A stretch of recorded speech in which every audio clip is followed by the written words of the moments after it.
नमस्कार सुश्री सागर को स्वागत करुछि मु सुश्री कल्याणी। आपण माने समस्ते जानती बिहार रे कार्यकारी होइथिबा एसआईआर कार्यक्रम विषय रे। एसआईआर बा स्पेशल इंटेंसिव रिविजन और स्वतंत्र भोटर तालिका संशोधन एहार मूल उद्देश्य हेउछि एक त्रुटि रहित सठिक निर्वाचन। तेबे एहाकू विरोध करिबा पछरे कोन कारण होई पारे? एहाकू विरोध करिबा पछरे रहिछि दुईटी विशेष कारण। प्रथमटी हेउछि समय सीमा, द्वितीयटी हेउछि एहार प्रक्रियाकरण। समय सीमा बिहार रे आगामी नवेम्बर रे विधानसभा निर्वाचन रहिछि आ ईसीआई बा इलेक्शन कमिशन ऑफ इंडिया द्वारा घोषणा करागला जून 25 रे बिहार रे एसआईआर कार्यक्रम लागू कराजिबो। ताले बिहार भली एक जनबहुल राज्य रे एते कम समय मध्य रे ए इंटेंसिव रिविजन ए भोटर तालिका संशोधन प्रक्रिया कौन सठिक भावरे त्रुटिहीन भावरे करा जाय परिबो कि? प्रथम प्रश्न। द्वितीय रे रहिला एहार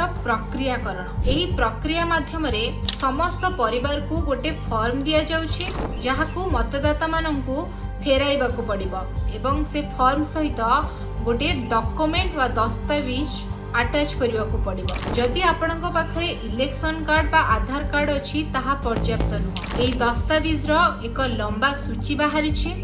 जदि आपणक पाखरे ता मध्यरु कोनोसी पर्याप्त दस्तावेज अछि ताहले आपण भोट देबा पई सक्षम, नहले आपण नागरिक भाबरे विवेचित हेबे नाही। तेबे प्रश्न उठुछि एथिरे ते लंबा सूची रे जे दस्तावेज मेंशन करा जायछि जेपरि कि passport, caste certificate, birth certificate से सबु साधारण भाबरे गोटे सामान्य व्यक्ति पाखरे उपलब्ध रहिबा संभव नुह। सेथिपाई ए एसआईआर कार्यक्रम को विरोध करा जायछि।